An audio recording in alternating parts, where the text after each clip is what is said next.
नमस्कार दोस्तों, कैसे आप सभी लोग। उम्मीद करता हूँ सभी लोग अच्छे होंगे। तो आज का टॉपिक हमारे पास थर्मल फिजिक्स में है entropy change for an ideal gas. तो आइडियल गैस के केस में एंट्रोपी क्या होती है, एंट्रोपी चेंज क्या होता है, उसके बारे में हमें जानना है, ठीक है ना। तो तीन चीज़ें हम पढ़ेंगे।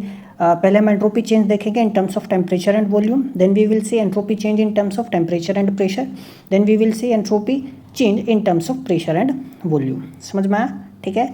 और कुछ स्पेशल केसेस होंगे, then we will have an important note. तो ये आज का हमारा टॉपिक है। तो काफ़ी सिंपल है, कुछ भी कॉम्प्लिकेटेड नहीं है। तो आइए स्टार्ट करते हैं। आपका कोई डाउट हो तो आप मुझे कमेंट बॉक्स में बता सकते हैं, ठीक है ना। तो देखो, कंसीडर कर लो that we have a perfect gas and ideal gas is there having an mole, ठीक है ना, and which has volume V, pressure P and temperature T। समझ में आया। और हीट कैपेसिटी, तो स्पेस ये क्या है हमारे पास, heat capacity at constant pressure and heat capacity at constant volume. समझ में आया। ये मोलर नहीं है, बच्चे काफ़ी कंफ्यूज रहते हैं, है ना। तो ध्यान रखना, क्योंकि मोलर हीट कैपेसिटी लिखना हो तो मुझे स्मॉल C से लिखना होगा, समझ में आया। और हीट कैपेसिटी को किससे डिवाइड कर देना होगा, N से। तो ये क्या होगा, molar heat capacity at constant pressure. समझ में आया। स्मॉल C से लिखेंगे तो मेरे पास क्या आ जाएगा, ये इस केस में क्या होगा, यहाँ पे हीट कैपेसिटी है, ये कौन सा, molar heat capacity at constant volume. समझ में आया। तो ध्यान रखना छोटी छोटी चीज़ों का।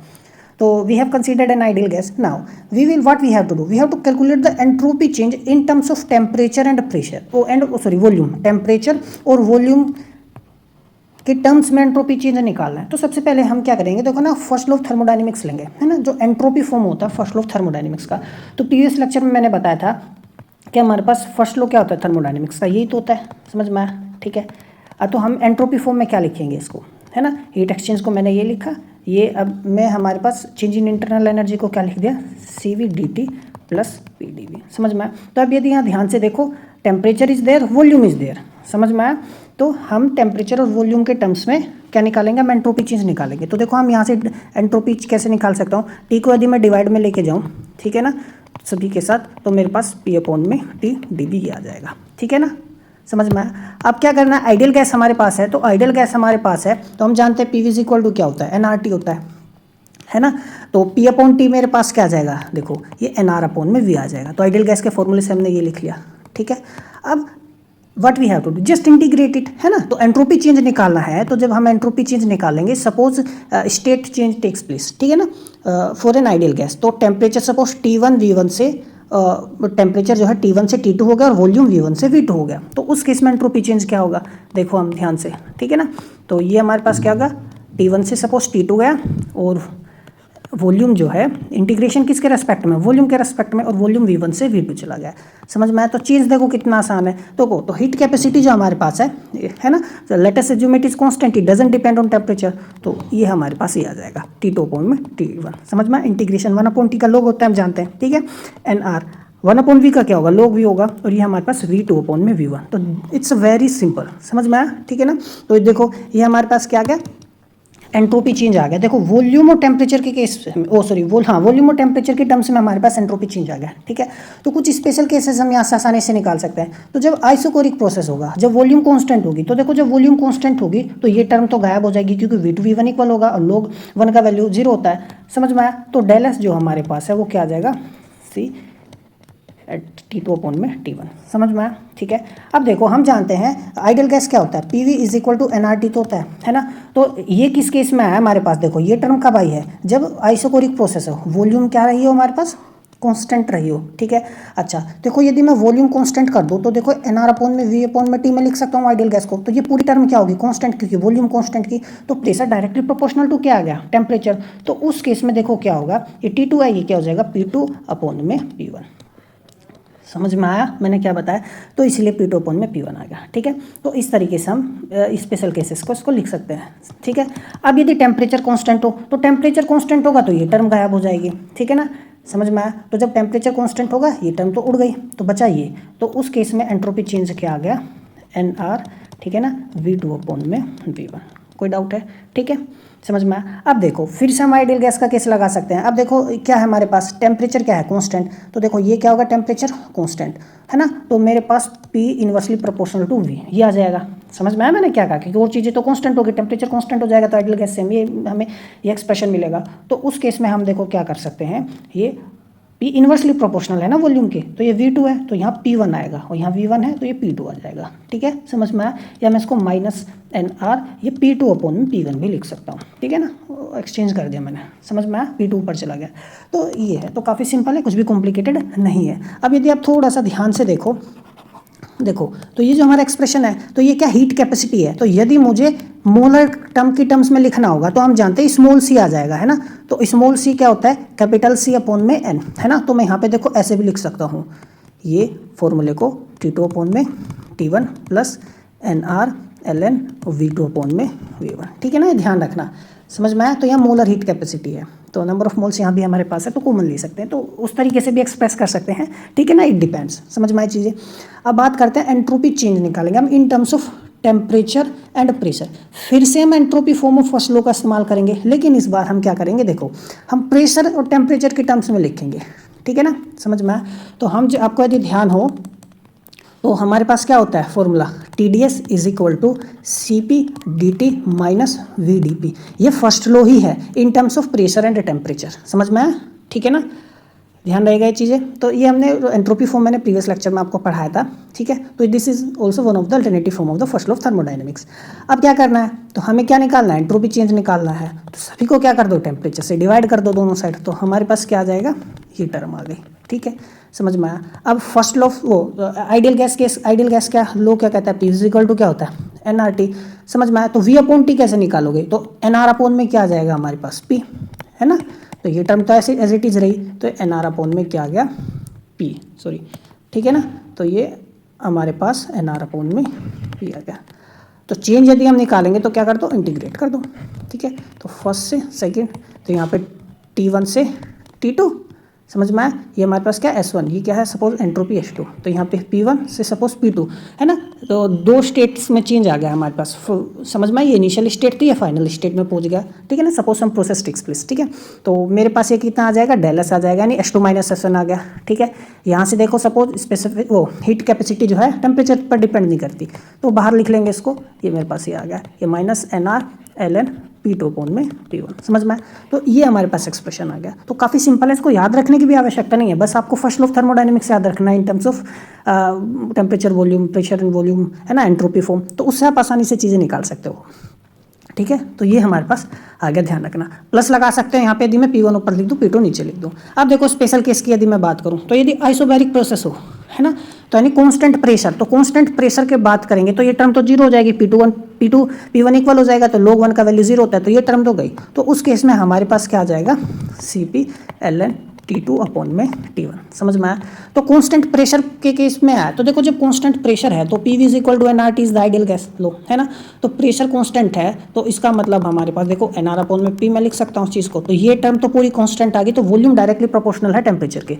तो उस केस में मैं देखो क्या लिख सकता हूँ, T2 है तो ये V2 हो जाएगा, ये T1 है तो ये V1 हो जाएगा, समझ में आया।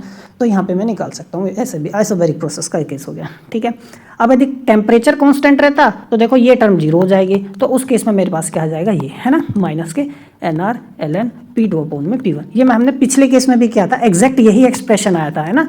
यदि आप ध्यान हो तो इसको मैं प्लस करके भी लिख सकता हूँ, P1 ऊपर चला जाएगा, P2 नीचे। ठीक है ना, आप देख सकते हो ये रहा, है ना। आइसोथर्मल प्रोसेस में जब टेम्परेचर क्या होता है, कॉन्स्टेंट होता है। ठीक है, तो हम ये लिख सकते हैं, वॉल्यूम के टर्म्स में ऐसे लिख सकते हैं। ठीक है ना, समझ में आया। तो जब टेम्परेचर कांस्टेंट है तो ये आ गया, कोई डाउट है, समझ में आया। अब वॉल्यूम के टर्म्स में भी लिख सकते हो, तो जब टेम्परेचर कांस्टेंट है तो वॉल्यूम इन्वर्सली प्रोपोर्शनल हो जाएगा, ये V2 अपॉन में V1 आ जाएगा। ठीक है, कोई डाउट है तो आप कमेंट बॉक्स में मुझे बता सकते हैं। थर्ड हमारे पास क्या है, एंट्रोपी चेंज हमें निकालना इन terms of pressure and volume. अब प्रेशर और वॉल्यूम दोनों है, तो एंट्रोपी फॉर्म ही लिखेंगे हम फर्स्ट लॉ ऑफ थर्मोडायनेमिक्स की। So this one is the क्या हमारे पास से थर्ड फॉर्म है ना। तो del Q is equal to 1 upon NR, ठीक है ना, CP ये DV होगा और ये CV ये DP होगा। ठीक है ना, तो ये हमारे पास अल्टरनेटिव फॉर्म होती है ना, ये थर्ड अल्टरनेटिव फॉर्म है फर्स्ट लॉ का। तो एंट्रोपी के फॉर्म में लिखना है तो इसको हम यहाँ पे TdS लिख सकते हैं। ठीक है ना, तो यही टर्म है, समझ में आई बात। तो अब हम क्या करेंगे, हमें तो एंट्रोपी निकालना है, तो देखो अब तो एंट्रोपी में चेंज निकालना है, तो हम इसको क्या करते हैं, थोड़ा सा सोल्व कर लेते हैं। क्या कैसे सोल्व कर देते हैं, देखो प्रेशर है, प्रेशर को मैं क्या लिखूंगा, है ना, NRT अपॉन में V, है ना, प्लस सी वी। वॉल्यूम को क्या लिख दिया मैंने, है ना, एन आर टी अपॉन में पी। समझ में आई बात। ये मैंने किसका इस्तेमाल किया, ideal gas, P V is equal to N R T, इसका इस्तेमाल किया है। तो T D S is equal to, देखो यहाँ पे भी एन आर टी है, यहाँ पर भी एन आर टी है, बाहर ले लो तो एन आर टी आ गया बाहर। तो देखो ये एन आर टी यहाँ क्या आ गया बाहर, नीचे एन आर हो गया। समझ में आया। तो C P D V upon में वी प्लस सी वी, ये पी और ये डी पी। ठीक है, अब देखो एन आर से एन आर करके टी से टी कट गया। समझ में आया। तो मेरे पास क्या आ गया, एंट्रोपी में ये एक्सप्रेशन आ गया चेंज इन एंट्रोपी का। ठीक है ना। अब now what we have to do, just integrate between two states, है ना। सपोज द आइडियल गैस है, it is undergoing some process, है ना। If it is undergoing some process and entropy change is taking place, तो S1 से S2 ds। ठीक है, और ये सपोज हमारे पास वॉल्यूम में चेंज आया V1 से V2, और ये हमारे पास सपोज प्रेशर में चेंज आया P1 से P2। ठीक है, कोई डाउट है। तो ये मेरे पास डी पे अपॉन में पी आ गया। तो ये डेल एस हो गया दिस वन, ये क्या आएगा V2 अपॉन में V1, CV बाहर ले लेंगे, और ये क्या आएगा P2 अपॉन में P1। तो ये किस टर्म्स में आ गया, प्रेशर एंड वॉल्यूम के टर्म्स में हमारा एक्सप्रेशन आ गया। ठीक है ना। दिस इज वेरी सिंपल, कुछ भी कॉम्प्लिकेटेड नहीं है। तो यहाँ से भी हम आइसोबैरिक प्रोसेस, यदि आइसोबैरिक प्रोसेस है, कांस्टेंट प्रेशर होगा, तो देखो ये टर्म तो गई, है ना, ये टर्म तो गई, उड़ गई, जीरो हो गया, बचाइए। तो देखो आप देख सकते हो ये टर्म हमारे पास बची है ना, क्योंकि ये टर्म क्या हो गई, जीरो हो गई। ठीक है, समझ में आया। अब देखो जब प्रेशर कांस्टेंट है तो हम जानते हैं P is equal to N R T है, तो प्रेशर कांस्टेंट है तो volume directly proportional to temperature, तो इसलिए देखो V2 की जगह T2 कर दो और V1 की जगह T1 कर दो। समझ में आया। ठीक है, तो ये हमारे पास आ गया। अब वॉल्यूम यदि कांस्टेंट है, तो वॉल्यूम यदि कांस्टेंट है तो ये टर्म क्या हो जाएगी हमारे पास, जीरो। तो ये प्रेशर के टर्म्स में ये बचेगी, तो आइसोकोरिक प्रोसेस में क्या होगा, तो ये टर्म हमारे पास आएगी, है ना, that is purely pressure form P2 upon में P1। ठीक है, तो वही हम यहाँ से निकाल सकते हैं। तो जब वॉल्यूम कांस्टेंट है तो P is directly proportional to T, तो देखो P को क्या लिखेंगे T2, P1 को क्या लिखेंगे T1। समझ में आया। तो इस तरीके से हम इसको एक्सप्लेन कर सकते हैं, लिख सकते हैं। ठीक है ना। अब देखो हमारे पास एंट्रोपी में चेंज क्या आया था, यही तो आया है, डेल एस जो है CV ln P2 अपॉन में P1 plus CP ln V2 upon में V1। यही तो हमने अभी प्रूफ किया, है ना। फिर हमने स्पेशल केस देख लिया, आइसोबैरिक और आइसोकोरिक। अब थोड़ा सा यदि आप ध्यान से इस चीज़ को देखो तो मैं क्या कर सकता हूँ, हम जानते हैं जो एडियाबैटिक इंडेक्स होता है इट इज CP अपॉन में CV, है ना, heat capacity at constant pressure upon heat capacity at constant volume. तो सिंपली देखो यहाँ से मैं क्या निकाल सकता हूँ, CP is equal to gamma CV। ठीक है ना। इसको थोड़ा सा फर्दर हमने सोल्व करने की कोशिश किया। तो देखो ये डेल एस है हमारे पास, है ना, ये क्या सिंपली डेल एस है, और यही तो टर्म हमने प्रूफ किया अभी। ठीक है ना। अब देखो ये टर्म को एज इट इज रखो, बस CP की जगह क्या कर दो, है ना, गामा इंटू CV। तो देखो गामा इंटू में हमने क्या लिख दिया CV। ठीक है, समझ में आया। अब देखो क्या है, अब इस टर्म को क्या लिख सकते हैं, देखो del S is equal to, ठीक है ना, अब CV को तो मैंने ले लिया, मतलब अब इसको एज इट इज रखो, P2 अपॉन में P1 हो गया। ठीक है, अब गामा को मैं ऊपर लेके चला गया, हम ऐसे लिख सकते हैं, देखो तो ये V2 अपॉन में V1 है ना, इसको गामा को मैंने पावर में लिख लिया, है ना। समझ में, लोग की टर्म को हम ऐसे लिख सकते हैं, ये आगे आ जाएगा। ठीक है, अब देखो CV तो कांस्टेंट है, वो CV तो कॉमन है, कॉमन ले लिया हमने बाहर, है ना। तो ये क्या है, log A और log B है, तो हम जानते हैं log A plus log B को प्रोडक्ट की फॉर्म में लिख सकते हैं, log A इंटू में log B। ठीक है ना, समझ में आया मैंने क्या बताया।